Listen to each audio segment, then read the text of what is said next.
We actually got you on the show also to help us better plan for our finances for the coming new year, 2026. You are, apart from working on social enterprise development, you are also a financial educator, an author, a lecturer, my former professor in Ateneo, and you do have your own YouTube channel. Making content on financial literacy. My first question for you when it comes to this topic is, kamusta naman ang paggastos ninyo ngayong holiday season? How did you prepare? Yeah.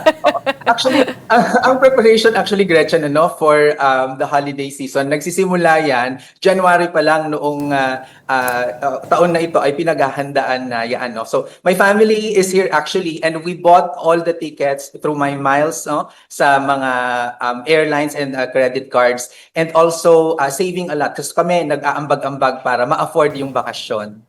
Oo, pero pagdating sa mga regalo, how do you budget? How do you prepare? How do you set aside money for that?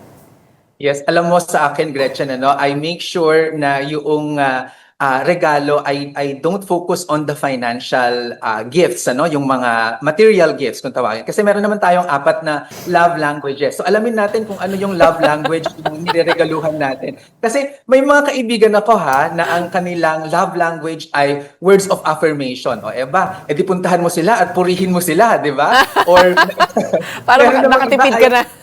Nakakatipid ka talaga. Iba naman ay quality time. So ako ang ginagawa ko sa mga kapatid ko, for example, na na may mga asawa, ako yung yaya for the day so that they can have quality time together. So all these things, pwede natin siyang gawin para hindi tayo gumastos.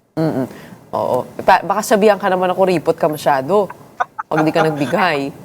Okay, kaya kailangan talaga natin tibayan yung sarili natin na hindi tayo magpapa-apekto sa mga ganito, alam mo, Gretchen, ang sabi nga, ang natutunan ko this year, sa aking therapy, ang sabi ay comparison is the thief of joy. Kaya iwasan na nating i-compare yung sarili natin sa iba o yung sasabihin ng iba sa atin para we become more comfortable and happy. Well, on the subject of loans and credit, marami po nagsulputan ngayon na credit lines being offered here and there na pwede ka umutang with this card, utang ka with that card. Is that a good thing for everyone, for the finance sector in particular? What is your recommendation when it comes to that? Yeah. So sa consumers, if you're using your credit card, my rule there is do not kaskas if you cannot pay in cash. Okay? So kasi ang ating gastusin, ang ating kinakaskas, dapat meron na tayong kinita dyan o itinabing savings para hindi tayo ma-charge ng mataas sa ating credit card payments. Sa financial sector naman, what I would advise them is you have to teach your clients how to be responsible with using credit. Kasi if you just keep on giving them credit and make them dependent on credit too much, babalik din yan sa iyo as loan losses. So it's better na we take care of each other, mas magiging sustainable yung financial system natin with this perspective. But there's also good debt and bad debt. Like, meron pwede kang, mas magandang umutang ka para hindi ka maubusan ng cash, di ba? When is it good to borrow or good to use your credit card? Yes. So for me, the only time that it's good to borrow money is when you are going to use that money for a productive purpose. Kung saan ikaw ay kikita or mayroong return yung paggagamitan mo ng pera. Kung hindi ka kikita doon sa paggagamitan mo ng utang, dapat ito ay pinag-iipunan mo o kaya naman ay kinikita mo, para hindi siya maging pabigat sa'yo in the long run.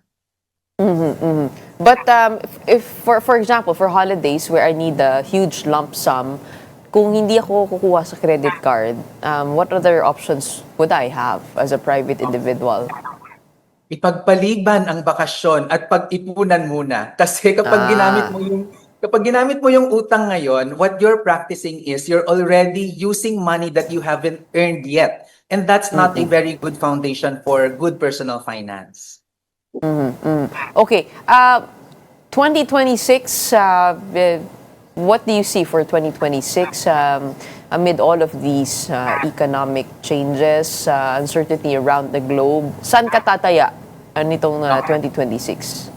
Yes, ako ang ginagamit ko dyan in terms of investments, I have a SECSI framework. S stands for security, E for encashability, X for X factor, which means dapat may social impact yan and positive effect on the environment, and then Y is yield, no? With this framework, ako mapupunta lang tayo sa simpleng mga investment products natin sa government, which is Pag-ibig MP2 at ang ating SSS Pension Booster. Itong dalawang ito, safe na safe at mataas ang returns, tax-free pa.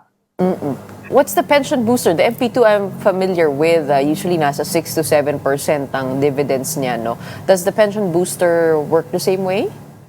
Yes, it's actually very similar to the Pag-ibig MP2, yung SSS My Pension Booster, no? So there's a voluntary and there's a mandatory SSS pension booster. So ito ay tax-free din if you leave it for 5 years, and then mababa din yung amount, no? On top of your SSS contribution, anything in excess that you pay on your contribution will go straight to your pension booster account.